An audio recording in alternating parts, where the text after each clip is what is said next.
Dad, isn't it time for illegal ham in the face? But bro, where's the banjo? Some Cleveland sports shows try to give you hot takes, but only one can give you a big old piece of hot ham. Welcome to Illegal Ham to the Face. Talking all Cleveland sports. And don't forget our Fat Boy Tuesday, where we also ham it up with some fun food topics. Without further ado, let's serve up some ham. Here are the Ham Boys, Fatty, and Big Bry. What's going on, everybody? Welcome on into Legal Ham to the Face. It is Tuesday. It's about 7:20ish, and we're about to have some fun. Big Bry, how you doing, my friend? My friend, I'm doing great. How you doing? I'm doing. It's been a week already, so I'm doing. On Tuesday, that's no good. Yeah, it's been a rough stretch, which I'll talk to you later about. But want to thank everybody and Zach Weiss last week for hopping on, talking some Cavs, giving us some good Cavs insight there during the All-Star break in the beginning of the season, which we will get into the Cavs tonight. We will get into the Browns and the NFL Combine. We will also get into some guards news that just happened. And then we will do our Fat Boy Tuesday, which we are getting nuts on Fat Boy Tuesday. And we are talking top 3 changes to the NBA. Tell Miss Ashley I said hello. Jared says hi. I see you in the background. She said, huh? You're on camera. No flashing. Shake it like a Polaroid picture. Oh, I love it. Brian, how's the new house going, buddy? So far, so good. We'll get it over here. Take her out of the picture, so I can be the star of the show. Yeah, there can only be one star in this household. It's going great. I feel like we're maybe at a lull a little bit as far as projects go. We're happy with what's been done so far, but still have a few more to knock off here in the next few months, but smaller ones, nothing big. Yeah, Justin chimed in and said, I've reached the age where getting new underwear is exciting. Yeah. When I can attest to that. Socks too, I would say, for sure. Definitely socks too, especially if you get the good socks. Yeah, nice wool socks. Oh, yeah. All right, Brian, we got to get into some shout-outs. Brian, do you have any shout-outs you want to get out this week? I know your cousin was in town last week. Well, the only shout-out I have is this weekend is the Medina Home and Garden Show.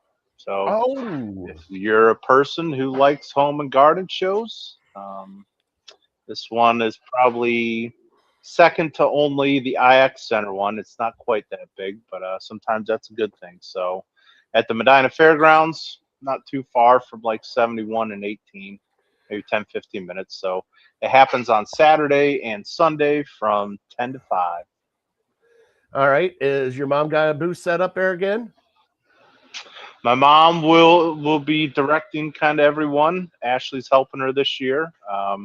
And we are doing lemonade again. So I will be there. It'll be a busy weekend for us.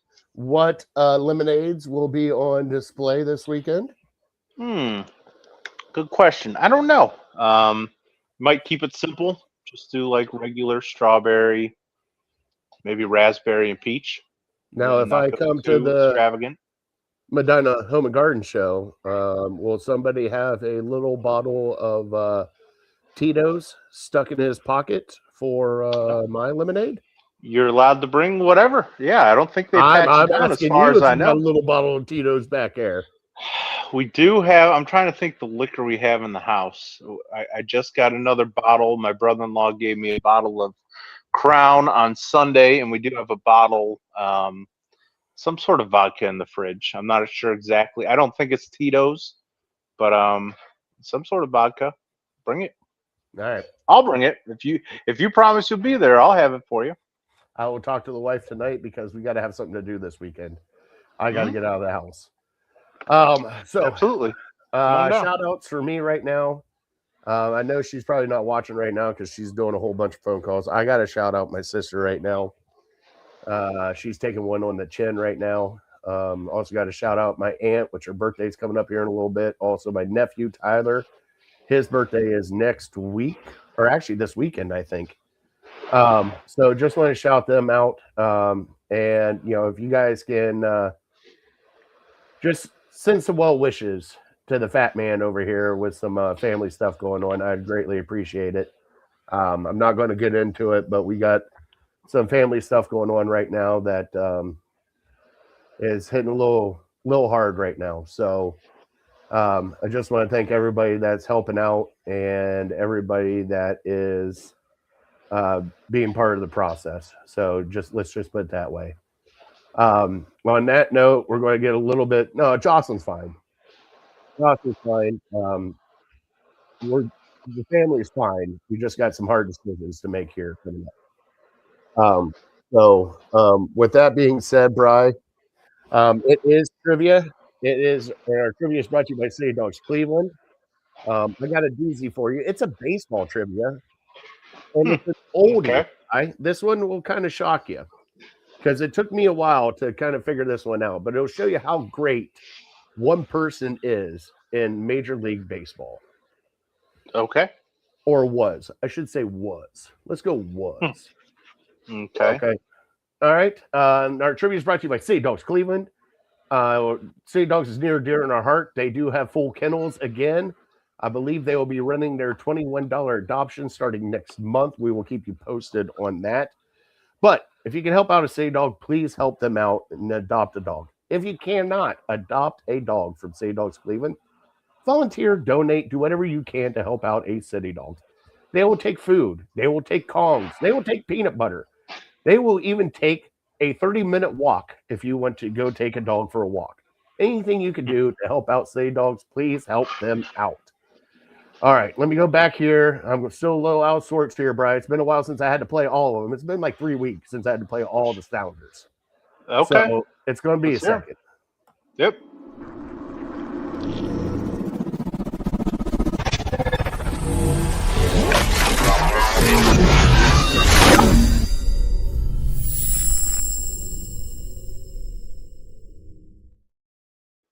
All right, Bri, I got some baseball trivia for you. Let me pull it up here on my phone. And like we said, trivia is brought to you by City Dogs Cleveland. Bri, there is only one switch hitter in Major League Baseball that has won the Triple Crown. And you know what the Triple Crown is, right? Home runs, RBIs, and average? Yes. Okay. There's one guy that is a switch hitter that has won it. Well, they've been playing baseball for like 150 years. Yes. Is there any way to give me a time frame? Without giving it away. In our lifetime? Not in our lifetime. It's before our lifetime. Not in our lifetime. Okay. After World War II? When was World War II? 1940s? Mid 40s? It was after that. So it's before us, but after World War II. Okay, so it's about a 40-year. Actually, here it is in between 1950 and 1970. Does that work? Absolutely. Yep. Okay. Now I want to give you the numbers just so you can hear how gaudy these numbers are. Mm-hmm. Ready? Batting average 353. Wow. Home runs 52. RBIs 130. Okay, I may have an answer here. Okay. Well, that might be a little. You said before 70, so that might be a little late for this guy. Okay. 50s and 60s. Gotcha. All right, bud. You ready to bump some headlines? Let's do it.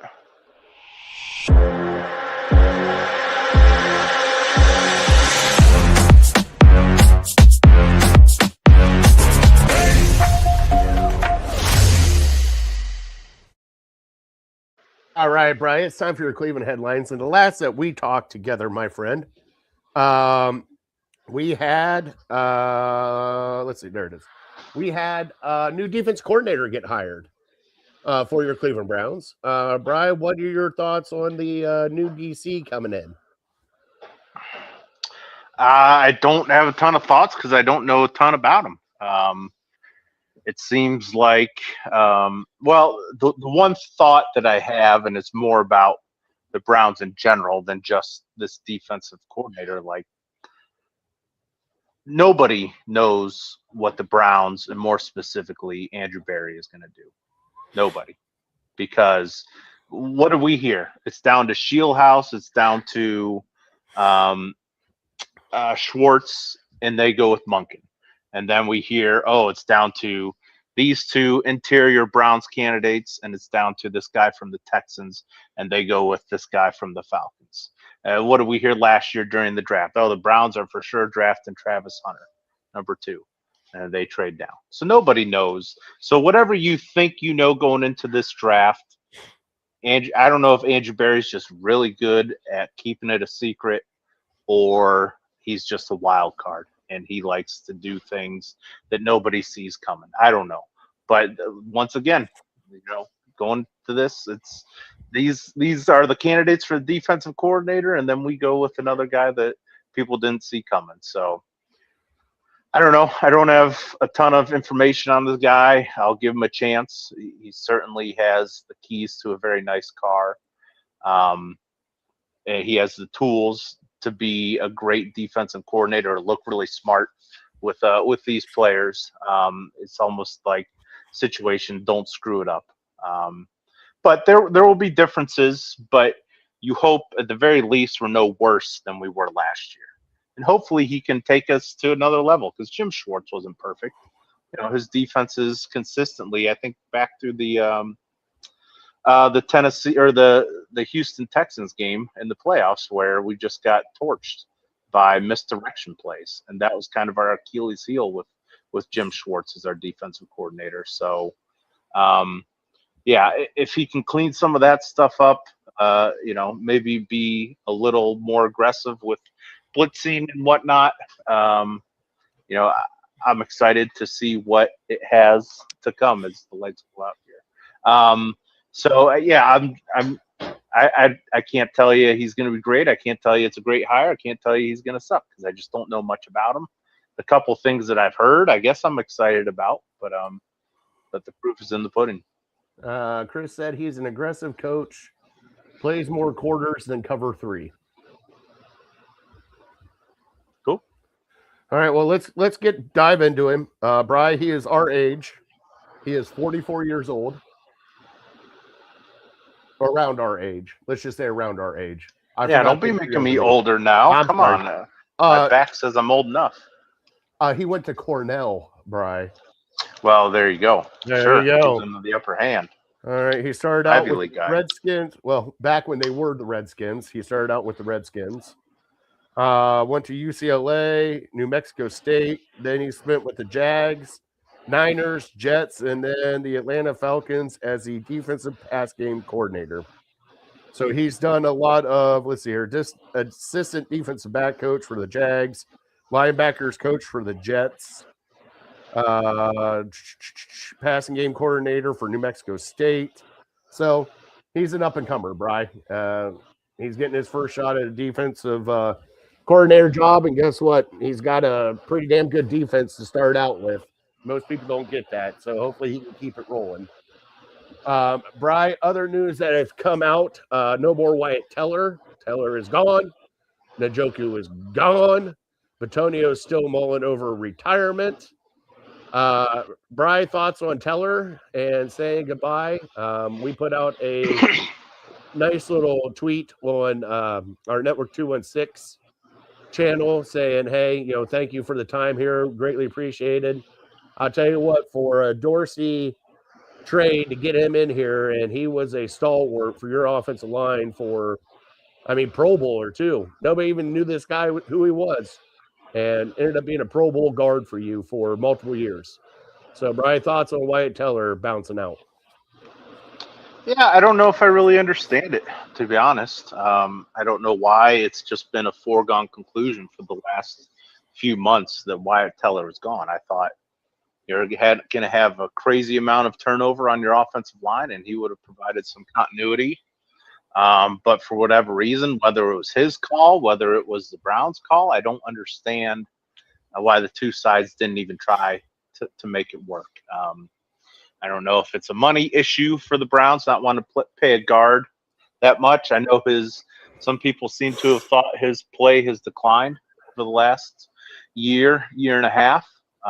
But I still think he would be better than anything else we're going to bring in for next year. So I would have liked to see him be brought back. I know there was some issues between Stefanski and Teller this season. I don't know if those continue to Andrew Berry. Maybe there was some sort of strife between Teller and Andrew Berry, and that's why Andrew's just like, it's time to move on. I don't know if Wyatt Teller secretly, it sounds like he loves Cleveland, sounds like he loves the Browns, he loves his franchise, he loves his city. I don't know if he thought it was just maybe time because his years are getting low to maybe try to go play on a winner and improve his situation there. I don't know. A lot of unknowns. I just don't feels like we've been coming to this conclusion for a while, at least the second half of the season, but I just don't understand why, the Browns and Teller didn't try to work it out. Yeah, and you saw it towards the end when he mysteriously was, splitting time with somebody named, it was Tevin Jenkins, wasn't it? He was splitting time with there towards the end. I can't remember if it was him or Zinter. I mean, there was an injury as well in there, so that kind of muddied the waters. Well, there was also a game where he was coming in for a couple plays and then going out, and they were bringing in another right guard. So it just seems to me that it sounds like this is on the Brown side and not on the Teller side. And they're kind of wanting to get younger at the offensive line, which bodes well for, I guess, what they think of Jenkins and Zinter, even though 95% of this year Zinter was a healthy scratch, which was kind of comical for me. You're drafting a guy where you drafted him, and he's been a healthy scratch all year. But Brian, it seems like a complete overhaul for this offensive line, and I don't know how much you're going to get in the draft for it. A lot of people are speculating all offensive draft, which I'm kind of expecting too. Tackles flying off the board, but do you explore some free agency and try to get at least a veteran in here on this offensive line? I think you absolutely have to. I think it's, and I guess Andrew Berry in his press conference today at the Combine mentioned about how they admire what the Bears did last year because they had to completely overhaul their offensive line, and they did it pretty well. Their offensive line played pretty decently. They had the best offensive lineman this year in the NFL who won that award, Joe Tui. And so I think maybe they try to do that a little bit to where, now, again, the Browns are strapped for cash, so they can't go out and get like a Tyler Linderbaum or whoever the top offensive lineman in free agency is and pay him $25 million. But but they're probably going to bring in. They have, we still have Whippler, we still have Zinter, and we still have DeJuan Jones, and so those are guys that we have made investments in, and I think you would, especially in this situation, you owe it to yourself to see if you have anything in those guys. Not to say that you just hand them a starting job, but they should at least compete for it. And I think you bring in, maybe 3 or 4 veterans that, maybe a couple of them you pay a little bit of money to, and then a couple of them that have just been bouncing around the league. And then you draft, maybe 2 guys in the top with your top 5 picks, 2 offensive linemen with your top 5 picks. I don't think it's going to be crazy. I really don't, knowing Andrew Berry and knowing how he likes to go against the grain, I don't think it's going to be, I think there's going to be surprises in the draft. I think just pencil in an offensive lineman and a receiver in the first round. I would put my money against that. If I had to bet right now, I would say we do not get an offensive lineman and a wide receiver with our first 2 picks. But certainly I would hope he's smart enough to do it with your first 3 picks, because you still have 3 in the top 40. But yeah, so I think it's gonna come from all over the place. They're gonna try a bunch of different things. Right now, you have nobody to pencil in as a starter, unless Joel Bitonio comes back, which, that's still kind of up in the air. Honestly, I said it last year. We all said it last year. I don't know why he would want to come back to this mess.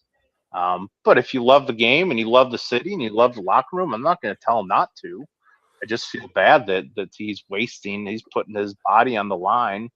He was our most healthy offensive lineman last year, but his body's just taking a beating. And for what? For 4 or 5 wins?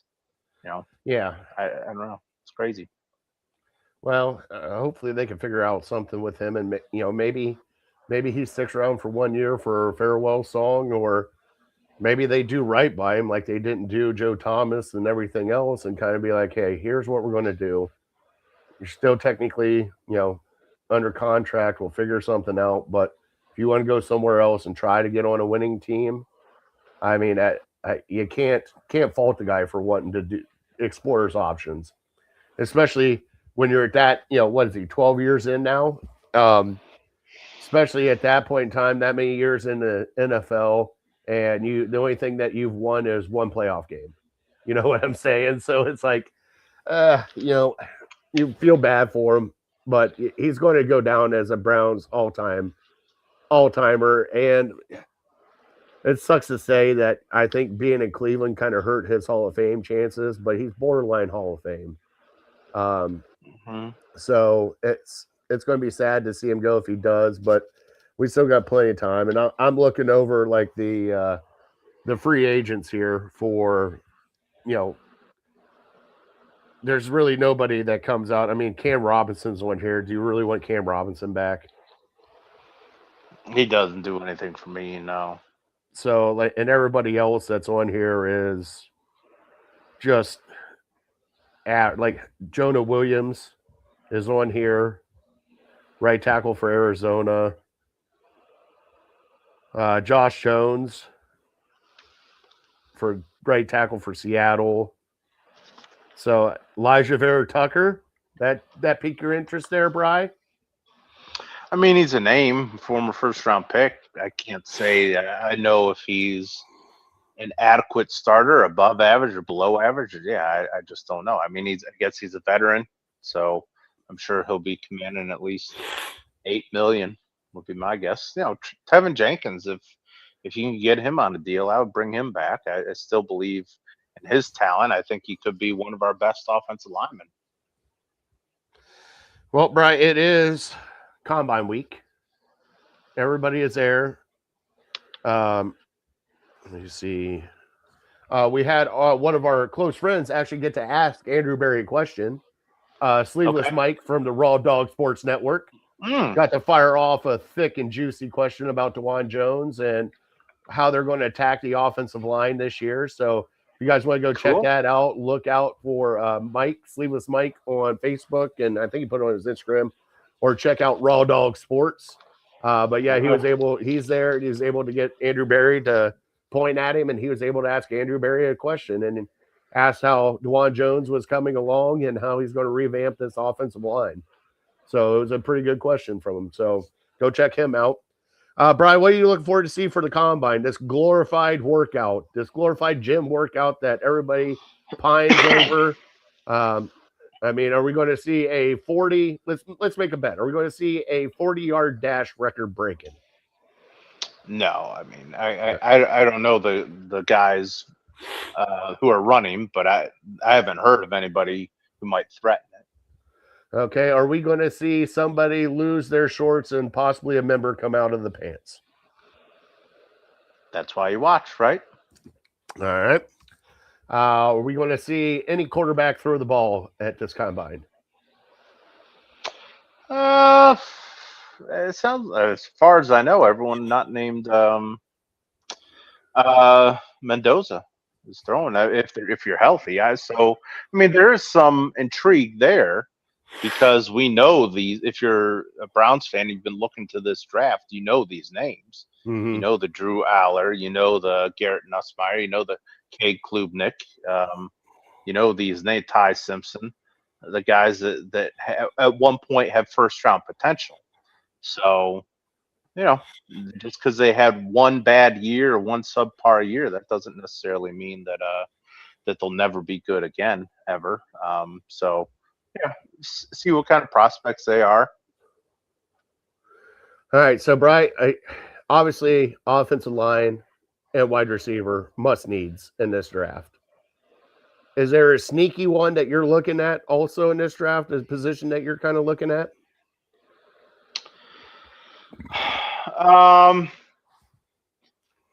Yeah, I don't know if there's a specific one. Like those are the two glaring needs, obviously. And you know, we're still going to be looking for a second tight end at some point, but I would expect them to go the route of you know, a Jordan Akins or a veteran like that Andrew Berry likes, that, you know, fans won't really be getting excited about. But yeah, I think at this point you really need to start locking in on the first round picks. And what do we do? It's easy to lock in kind of with our first round pick at number 6 because you really want to get a top 6 player.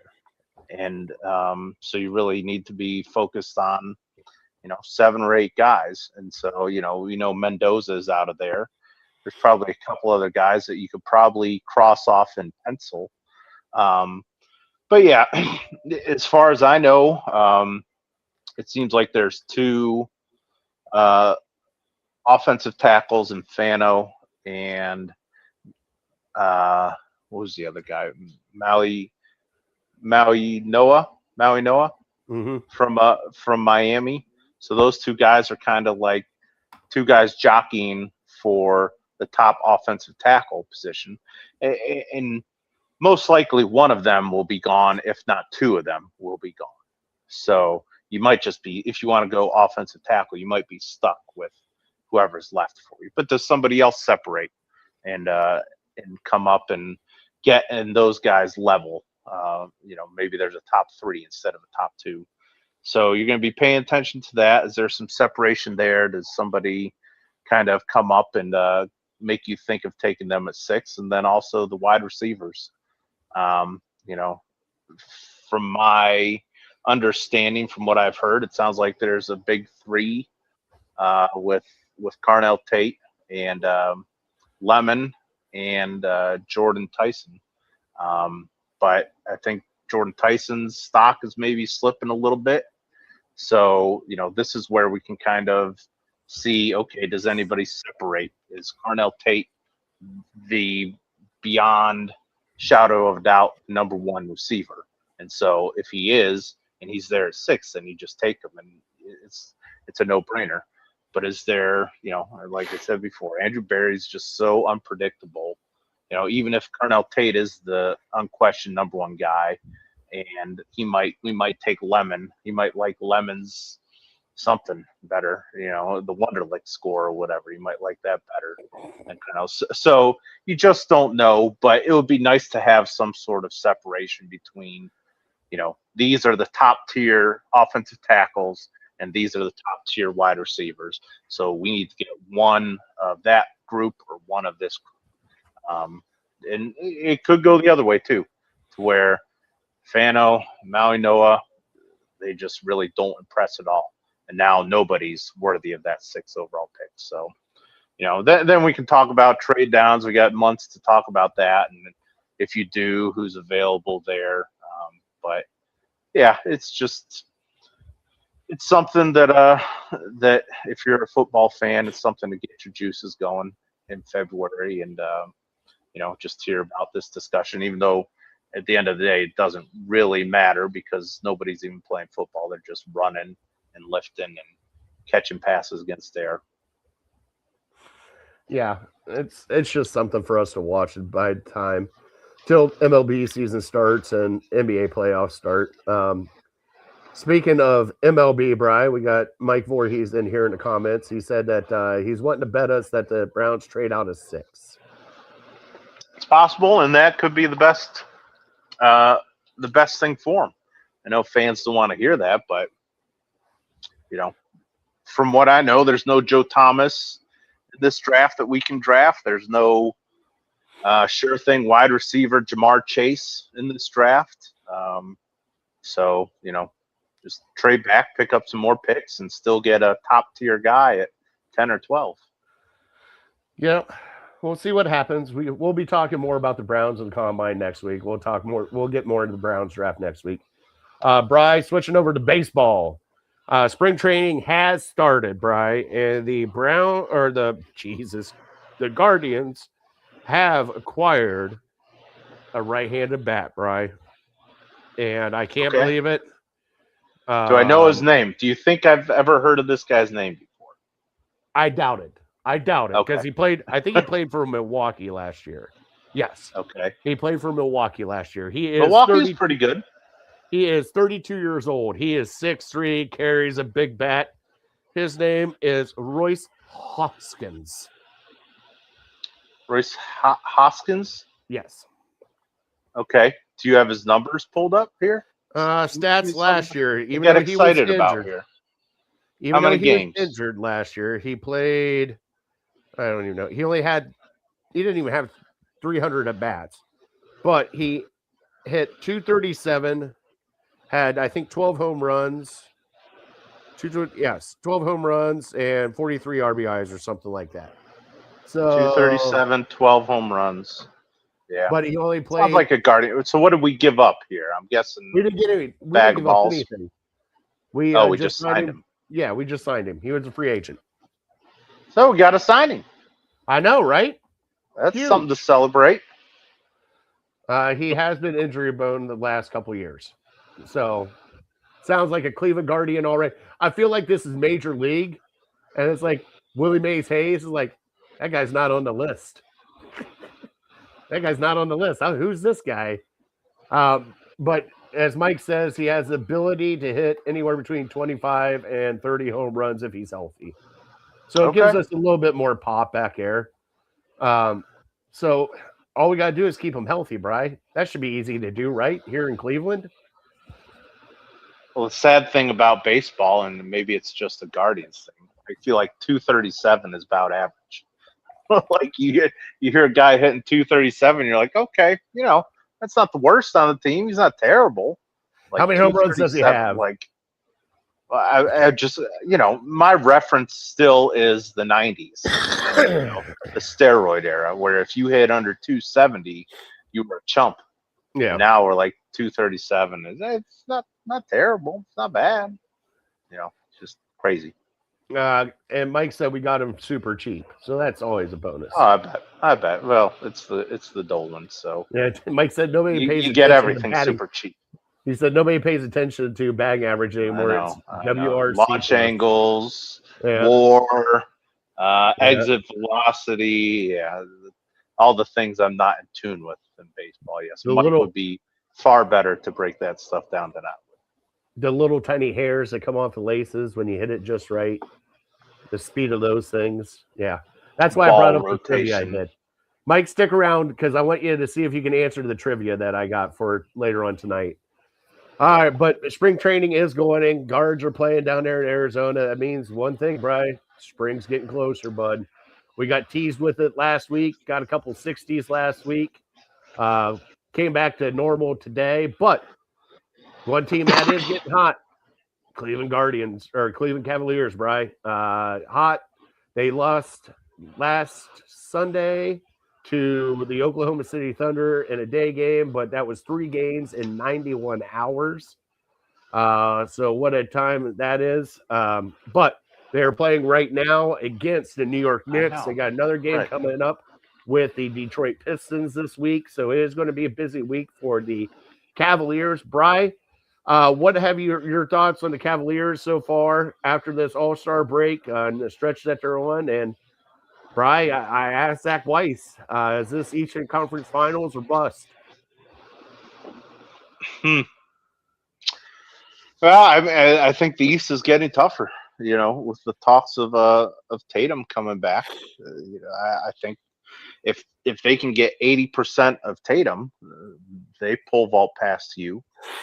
As far as my mind, now all this stuff that I'm going to say doesn't mean that the Cavs have a 0% chance. Doesn't mean the Cavs have a 20% chance at beating some of these teams. Yeah, you have a chance. I'm just going to say you're not going to be favored. And I think this stretch coming up over the next 6 to 10 days, where we play Detroit twice, we play the Knicks, we play the Celtics, and do we play the Spurs? Maybe. I think. Check that math. So we really have a difficult schedule coming up, and so I will be very interested. A lot of people will say, well, I'm not losing my my shit over the Cavs just losing to Oklahoma City. But I'm like, at the same time, that kind of frustrates me because at what point do you start to care about any regular season games? And I've been the guy who said, well, wake me up in April. But at some point, like, you have to start beating. I feel like they're almost like the Guardians, that what the Guards have done in years past, where you beat up on all the crappy teams and then you start to play like the elite top 5 and you just can't beat them. And it's not like we're losing by 2 or 3. And now I know, and I gave them props when they beat a couple weeks ago when they beat Denver on the road. I thought that was probably going to be a top 5 win for the Cavs this year. But yeah, I mean, they don't have the reigning MVP on their team, and they still beat you. Like, shouldn't I care about that? It's not like Donovan Mitchell was sitting down and so we cut off our big toe, they cut off their big toe, and then we just go at it. No, we were pretty much at full strength, and I know it's going to take time for these guys to mesh. And so that's why I'm not freaking out, because they can. The exciting part is they can get better. But yeah, I think these next 6, 7, 8 games are going to tell a lot. Because again, what do we see? Chet Holmgren, the 7-foot, 200-pound kid, is out muscling you and out physicaling Jared Allen and Evan Mobley, and it's just time and time again. Until they prove me different, this is who they are. And I know we got tougher by having James Harden as opposed to Darius Garland. Okay, when are we going to get tougher in the post? Because Hardenstein is going to just eat Jared Allen for breakfast, and that's why when he scores 40 points against the Trailblazers and grabs 16 boards against the Kings, like, we play so many teams that are just tanking, that aren't even trying. Jared Allen just cleans up against those guys, but he ever plays anybody who's going to push back just a little bit, him and Evan Mobley, I have no confidence in those guys in big moments.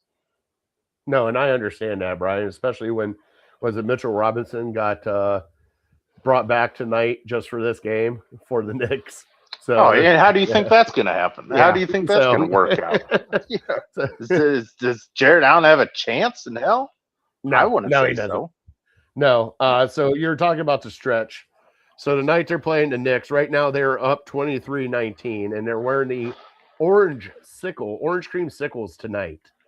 So and we're at home, right? Yes, we're at home. And so then tomorrow we should win. We're favored to win. We should win this game. So tomorrow we are at Milwaukee. Then we are at Detroit. Then we're at Brooklyn, and then we get Detroit back home, and then we get the Celtics, Sixers, and the Magic. Yeah, definitely a tough stretch for these next handful. Sure. And then even after that, the Mavericks. Yeah, they kind of suck, but they got Cooper Flag. Yeah, so he's good. It's going to be a tough stretch for them, especially this week and maybe next week. So, we got breaking news from Adam Schefter. Bri, Drew Aller has fully recovered from his ankle injury. Okay. Number 6. Hopefully he. Well, the funny thing is, number 6. There's a chance. I remember I read an article after the draft. This was that said the Browns were enamored with him, and like they may have taken him number 2 overall if he came out last year. And so, just to think, I mean, your heart breaks for him a little bit because he chose to go back to Penn State because they had a chance at winning a national title. They were ranked number 2 to start out the year, and it just couldn't have gone any worse for him. So it's wild. That's why, somebody like Ty Simpson coming out this year, you understand, you gotta, if you're even being talked about going in the first round, you almost have to really think hard about it because you have one bad season, as we're seeing with all these other guys, Klubnik, Nussmeier, and what could happen to Dante Moore next year. He was going to be the number 2 overall pick this year. What if he goes out and doesn't look good for 4 games and then he breaks his ankle? Now he's a 3rd, 4th rounder. So it's just wild how big that decision is. And so, yeah, he could end up being a steal because we all know James Franklin doesn't know how to coach quarterbacks, or he could just be a guy who, we don't hear from again other than a couple of mop-up duty or spot starts here or there. But, being a Medina kid, I'm going to root for him, and he has the correct attitude, he has the size, and he has the arm strength to play in the NFL. It's up to somebody to develop him. Yeah, and Mike Voorhees, our MLB Guards cast, and he does 330 Sports Go. He does a whole bunch of high school games too, Bri. So one of the best high school quarterbacks he's ever seen said the kid can sling the ball. And then we got Matt from Slosh Sports Talk said Deep Podesta wanted him. And he did say, he goes, you're definitely truly amazing in high school. He was. And plus, Bri, I think the thing that scares me about him, though, Bri, is I start thinking back and, granted, like they said, they were wanting to take him. I just think back at, remember Christian Hackenberg? Oh, absolutely. Yeah. I mean, they put him in the second coming of like Andrew Luck. And then that guy just, he got ruined at Penn State and then got ruined in the pros. He went to Penn State and then the Jets. I mean, not exactly known for developing quarterbacks. I don't know if it could have gone anywhere. That just goes to show you, like, so much of this has to do with the teams that you go to, the coaches that you go to, the organizations that you go to. Like, you really have to be careful. Like, what's the difference between Christian Hackenberg and Pat Mahomes? You probably say good coaching. Let's see here. Jets ruined Hackenberg. I'd use a 5th rounder on him since we have so many. I mean, so Matt does our mock draft shows on Network 216, Bri. Oh, nice. And I think it's a coin flip between Carson Beck and Drew Aller at 6. I think that should be the play for the Cleveland Browns. And if you can't get them at 6, get them at 24. So pick one at 6, pick one at 24, and I think we'll be fine as long as it's not 22. If we get to 22nd pick somehow and we trade up to get to 22nd pick, I'm probably going to burn something down. That's not a good omen. No, 22 is not good for us. So Aller is the type of guy to where he can improve his draft stock a heck of a lot over the next couple months. I don't think he'll be a 1st round pick, but I would say somebody will fall in love with his potential and just think like we think, like James Franklin just ruined him. Yeah. And so I wouldn't be surprised if he went in like the 3rd or the 4th round. I wouldn't be totally shocked if he went at the end of the 2nd, just because, somebody's going to take a flyer on him. Well, there's Mendoza, and then there's Ty Simpson. I don't know who the 3rd best quarterback in this draft is. Like, I haven't gotten too deep into it, but a guy like that who's played on a big stage and has the physical tools and has good attitude, I could see somebody being like, okay, let's try him. A team like shoot, I don't know, like a good team that's not total, like the Houston Texans or something, like at the end of the second round, to where they think C.J. Stroud is the guy, but he's really struggled as of late, so he could be like a backup plan. Let's develop this guy, and just in case we might have found something. So yeah, it'll be interesting. It could go either way. He could be a total non-factor, or he could turn into a starter in the NFL. Yeah, we're about to find out. It'd be good for a Northern Ohio kid. I mean, we've already had one. Mitchie got it. Mm-hmm. So now it's yeah. There's not many. No. Brian Hoyer. What other? Of course, Bernie. Bernie's Youngstown, though. Does that really count?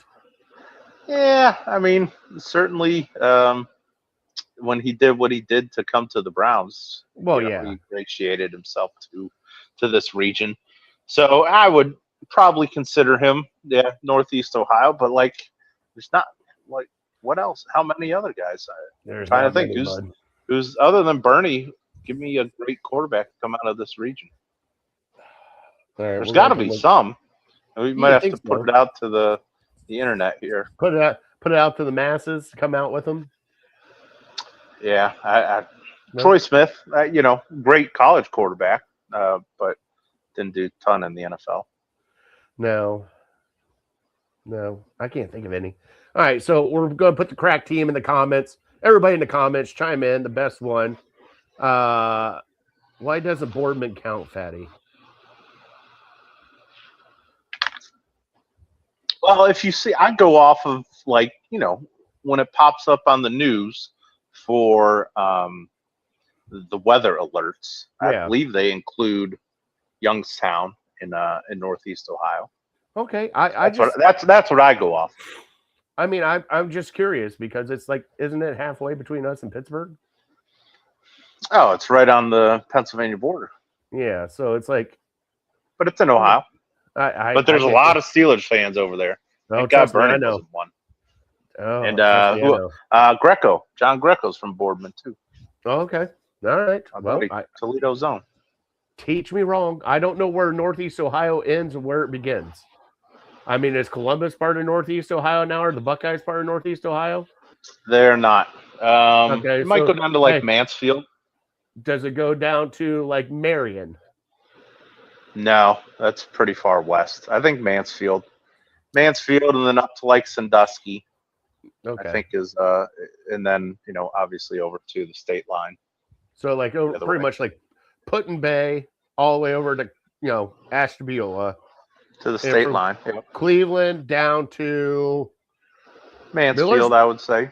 Millersburg? Could be. Millersburg, probably close. Worcester? Is that where we're going to Worcester? No, Worcester's in Northeast Ohio. Okay. All right. Just making sure. We'll carve out the parameters later. Bri, my friend, are you ready to get nuts? Mm-hmm. Let's get nuts.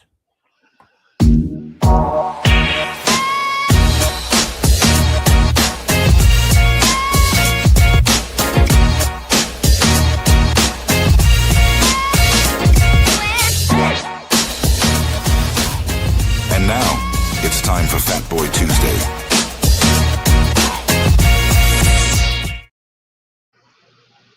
All right, Brian, it is Fat Boy Tuesday. We missed Fat Tuesday last week.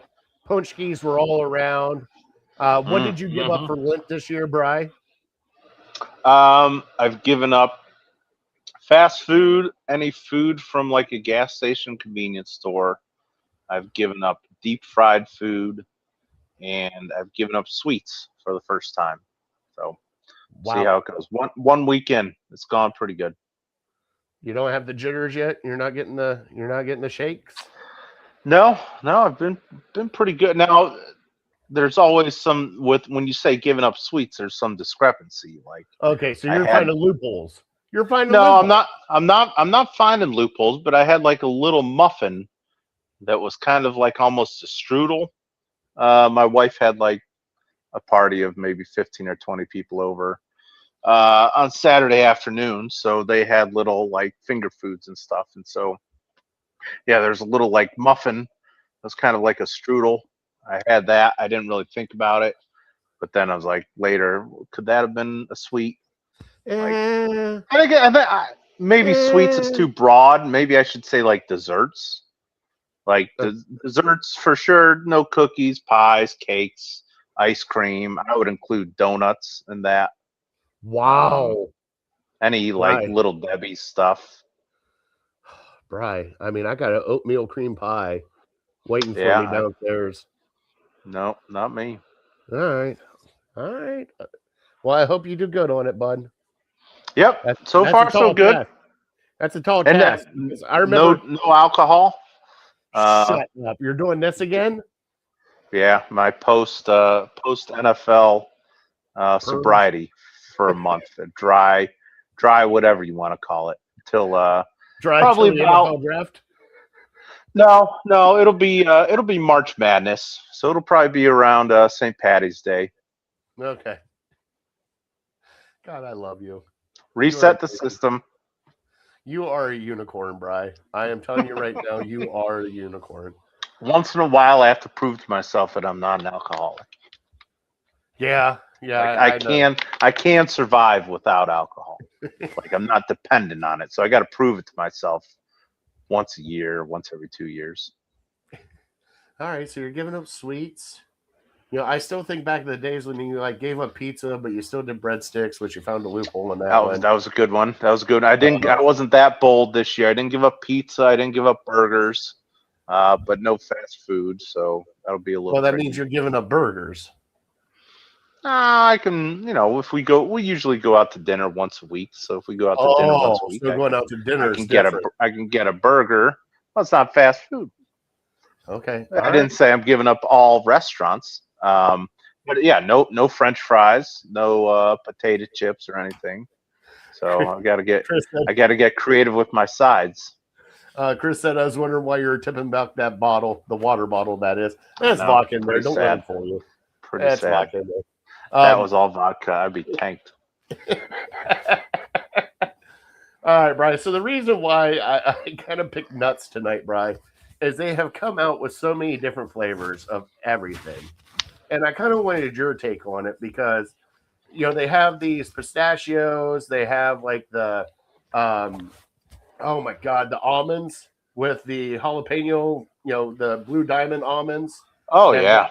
Cracked pepper and stuff like that. So I just wanted to get your take. Like, what is your favorite nut? And like, if you had a go-to that you like to go to all the time. I would say the go-to is dry roasted peanuts.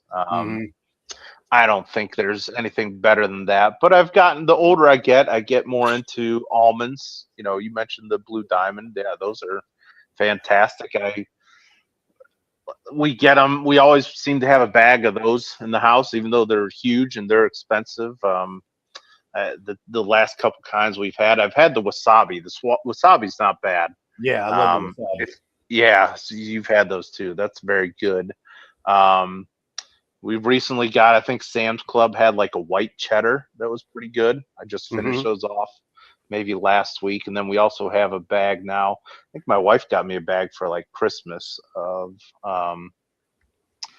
some sort, maybe habanero barbecue.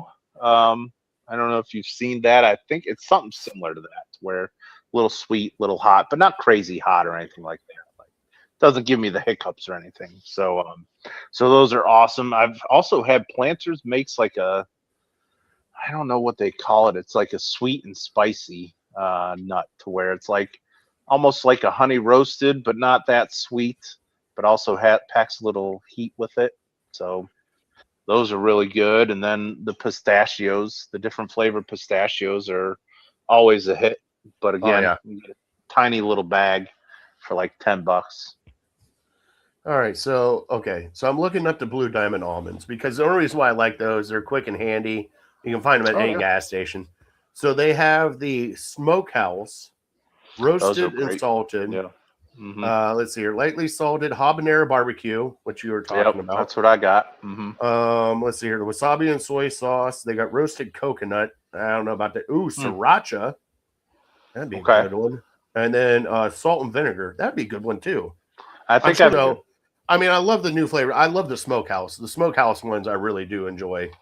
And I'm getting texts from the people in the cash. We have Mike on here. Mike and James in here now saying cashews, 100%. Cashews are amazing. Mm-hmm. I like the honey roasted peanuts, Bri. Sure. Bri, I'm not going to lie. I like to kick it old school. Give me that peanut shell. Give me a ballpark peanut, man. And just kick it old school with that. Now, remember, we had Juice on here, and we were talking to Juice about them putting freaking peanuts in Coke. Oh, right. Yeah. What did they say? Have you ever tried that? I haven't. And then they do huge. Boiled peanuts down south. Yeah. They do. You can go to, if you go to the right convenience store, they have them around here. They're like in these little kettles. Yeah, I haven't even looked or thought about getting it, but yeah, you can get them here, certain places.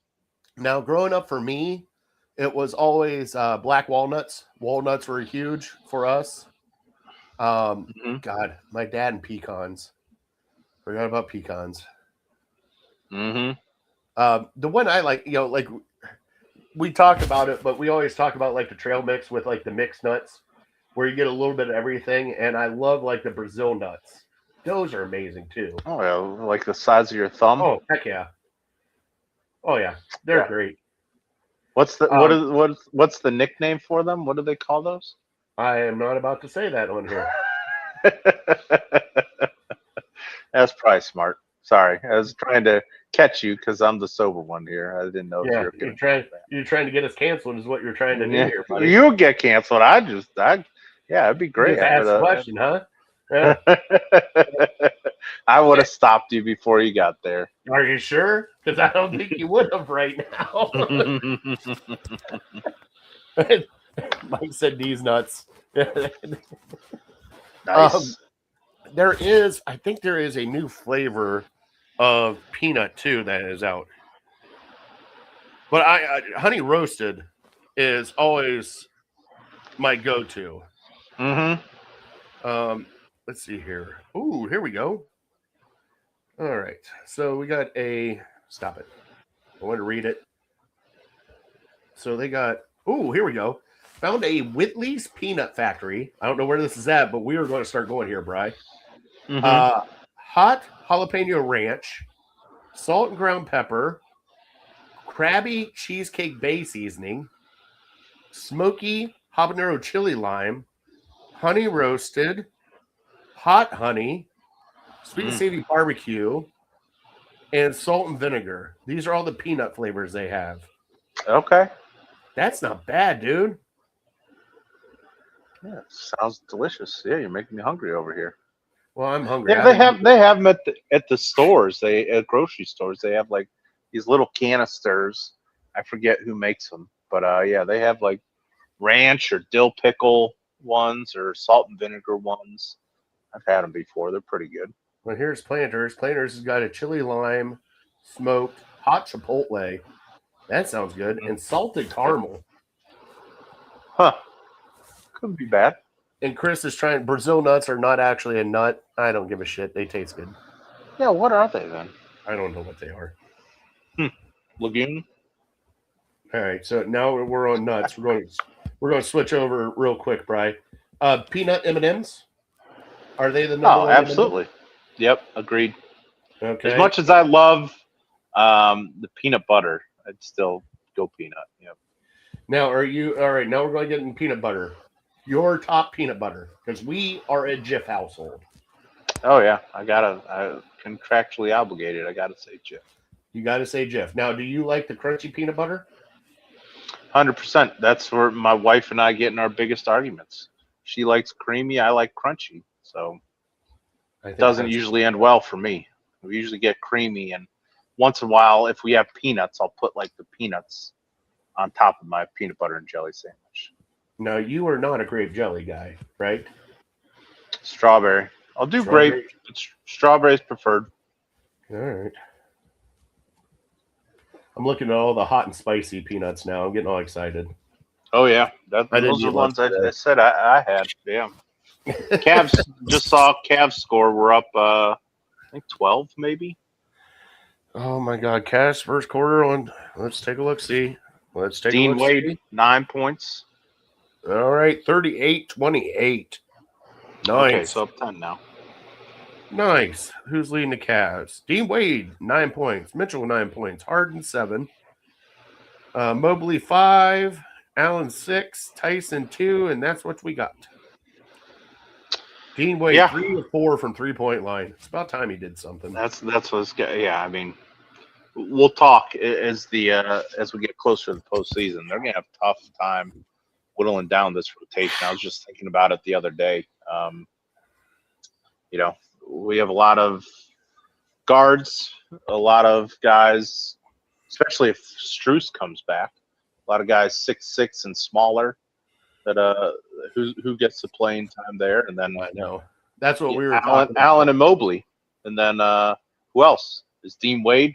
You almost have to play Dean Wade unless you want to play Nance. I don't know what the deal is with Larry Nance Jr. Don't forget about Bryant. Bryant's still on the team, Brian. I like him, but yeah, hopefully he can pass Wade, but he hasn't, as far as I know. All right, Brian, you ready to answer our trivia from City Dogs Cleveland? Let's do it.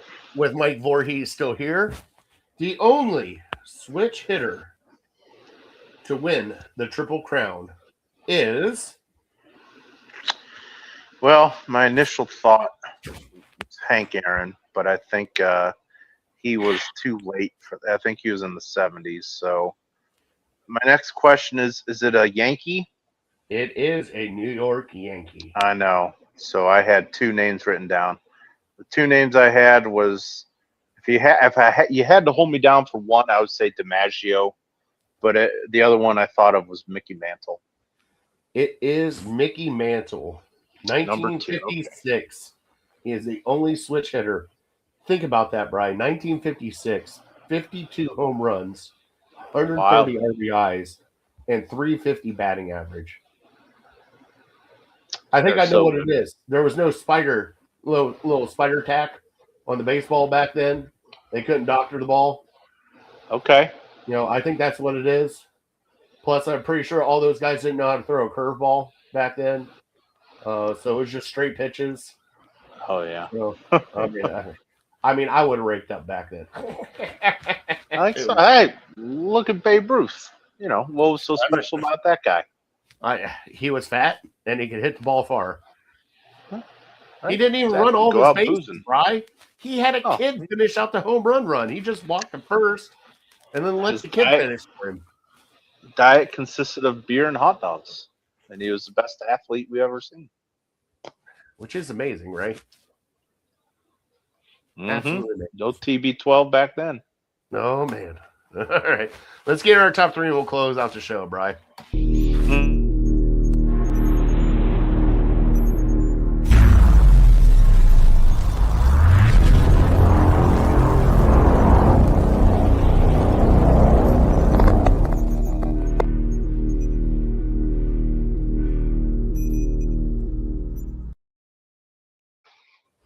All right, Bri.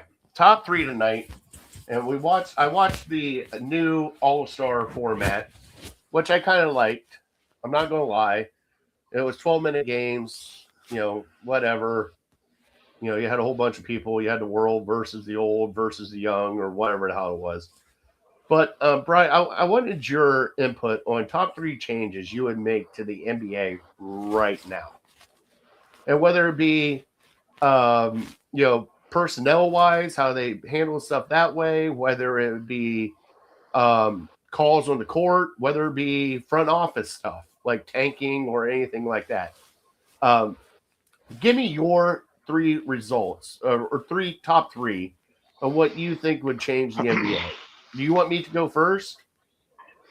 No, I'll go first, just because you were talking about it at first, and you were talking about the All-Star game, and so I kind of changes. No, it's not your fault.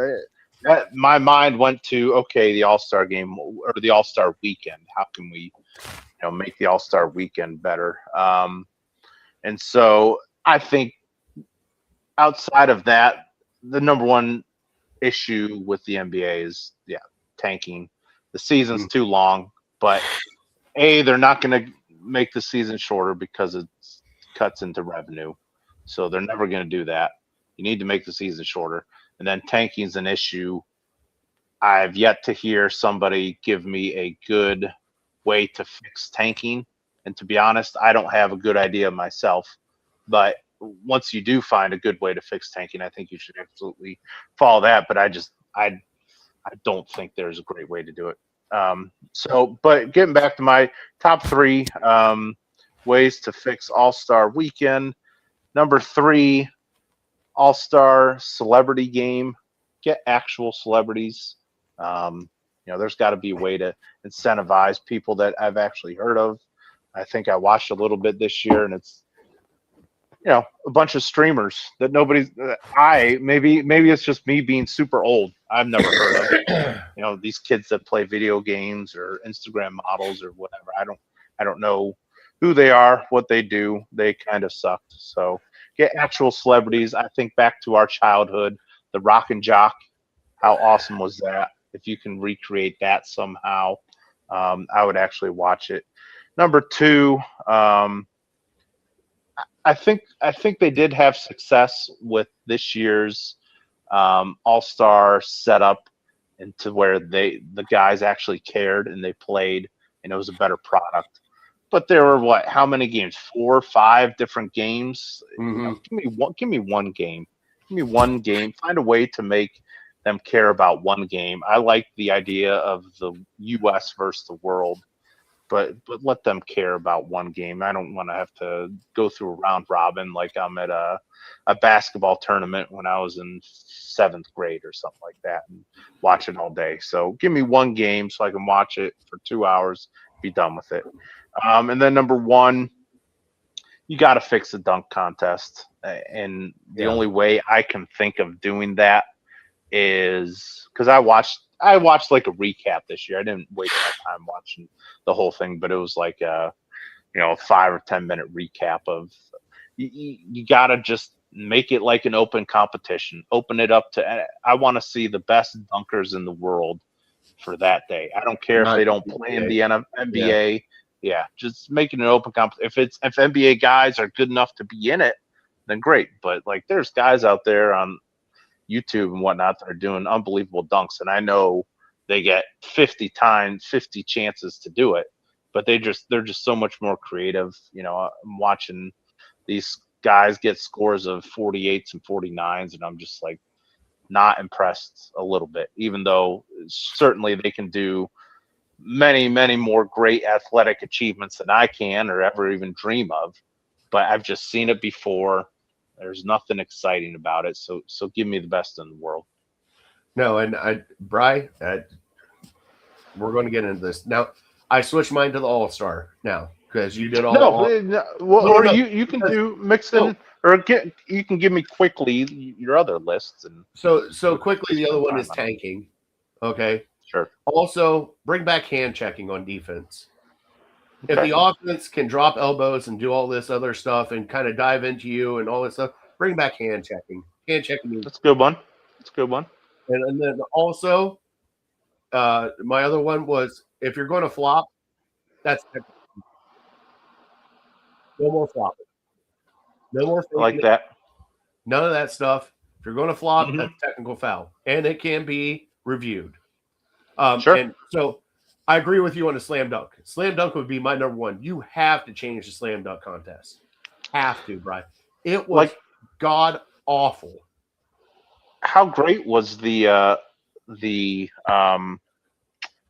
contest? Because you have big stars there, and then you go to the dunk contest, and it's a bunch of dudes you never heard of, which I understand. That kind of goes against what I was just saying, but I have to be intrigued a little bit. Anthony Edwards in there, LeBron, when he was at the height of his powers, he would have done unbelievable things. It used to be a superstar thing. It used to be Richard Jefferson. It used to be, all the best Dominique. Yeah, Vince Carter. That was when it was at its best. And now the stars are like, nah, I don't want to do it. Well, if that's the case, I love what you're predicting. Bring the best in the world. Go out. Yeah, or have a mix of NBA superstars and the best in the world. But they wouldn't do it because their egos would get bruised because the other guys would outdunk them. Well, it's a dunk. It's not like they can outplay them at basketball. Right. It's like long drive guys in golf. Yeah. You know, I'd rather watch. Except for Bryson DeChambeau.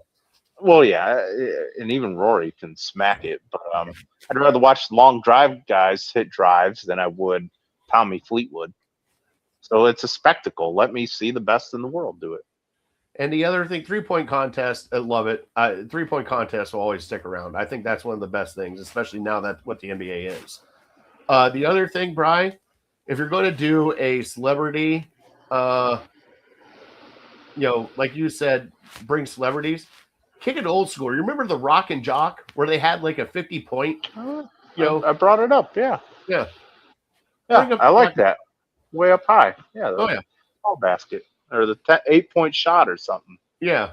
Or you got the half court as 100 points or something. Like, figure something out.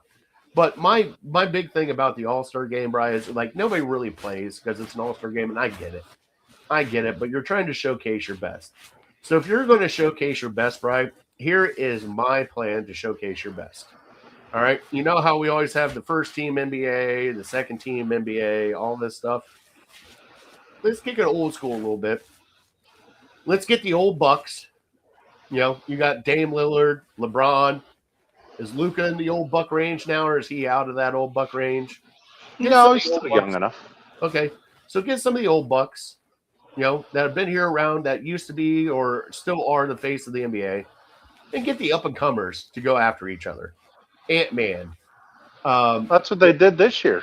Well, they sort of did it. They had, like, the stars. The USA team was, like, the stars and the stripes, and one was like old dudes, and the one was young. But then they had the world. I'm saying bring everybody together. And even if you want to, Bri, it doesn't have to be a full 3, a full 5-on-5 or whatever. Make it a 3-on-3. Let them go at it. Oh yeah. Well, we should have mentioned this much earlier. You talking about 3-on-3? How great was the hockey? The USA hockey. Yeah. That's why I got the USA. Unfortunately, I watched the first two periods and then had to go to church. But just seeing the highlights was so awesome. Everything that is right with sports was happening on Sunday morning, and just us to come together. And even I don't watch hockey. I barely watch hockey if they show highlights on ESPN. But the one game, right? Oh yeah, in the 90s, it used to be all the time. You used to know everybody in the hockey league. You'll start seeing it now more once once it gets a little slow in the sports world. But the one game every 4 years that I want to see is the U.S. versus Canada in the Olympics. And so we got it, and it did not disappoint. And I couldn't believe it's been, 45 years, 46 years since we won gold? It's crazy. What a finish. I know, right? Awesome. Great. And, hey, Brian, think about this. I got to watch a Brazilian win a gold in the Winter Olympics. Never thought I'd see the day that would happen. What was that? Skiing. It was downhill. Okay. Where do you train? Well, no, so he got out of it. He was part of the Norway team. His father was from Norway. His mom is Brazilian. So he got out, moved to Brazil, didn't even, got done with skiing, everything else. And then finally said, I want to go back and try to win a gold, and went back representing Brazil and ended up winning a gold. Just think about that. Like Jamaica, you're getting all these new teams now in Winter Olympics, and it's like, what? It's wild. Yeah. No, I didn't watch, to be honest, I didn't watch much Olympics at all. But yeah, definitely was glued to the TV on Sunday morning when I could be. Are you kidding me? You did not watch the figure skating? Bri. I don't think I watched. That is your favorite sport. I don't think I watched anything other than USA Canada, to be completely honest. Well, that's understandable. At least you watch USA Canada, though. It's good. All right, we're here at the end of the show. We want to thank everybody for watching tonight. Casey, Mike, James, Justin, Chris, Matt. Oh my God, the list keeps going. All of them in the comments. Thank you guys so much for watching and chiming in tonight on Legal Ham to the Face. Catch us next Tuesday, as we were probably going to dive in more into the Browns after the combine, talk a little bit more draft stuff, and probably talk some more Cavs. If you guys have a Fat Boy Tuesday topic you want us to hit, or a top 3 topic you want us to hit up, please hit us up in the comments or message us at Illegal Ham to the Face on Facebook and all that stuff. We'll answer it, and we'll see if we can come up with something fun. Brian, we're at the end of the show. God bless him, my friend. Remind me later. I got a top 3 for next week. I've been meaning to tell you, but so I'll tell you later. Yeah, God bless you. God bless America. Go U.S. All right. I want to thank our troops and first responders for everything you guys do. Cannot do this without you, and appreciate everything you guys do, especially the sacrifices that you guys make for us. By the way, Brian, I forgot to tell you, me and the kids got to ride in a fire truck over the weekend. Nice. It was freaking awesome. Highlight. They wouldn't let me hit any of the buttons, though. Just think of Kramer and Seinfeld driving the back of the fire truck. I wanted to push so many buttons in that thing. Brian, there is buttons galore in that thing. And I'm like, can I hit this one? No. Can I touch this one? No. Can I turn on the siren? No. Can I turn on the horn? No. Can I do something? Can I adjust the mirror? I just wanted to. Did you get to slide down the pole? There was no pole there. What? Sorry. You got ripped off. I know. All right, so I get one of those in my house. I'm done reminiscing about. And shout out Miss Cammie. Your 3rd birthday was amazing. Thank you for the cupcakes, and I love your little boots. All right, we're definitely uncorked, unloaded. Catch us next Tuesday at 7:15 p.m. here on Illegal Ham in the Face and Network 216. Have a great night, guys. See ya.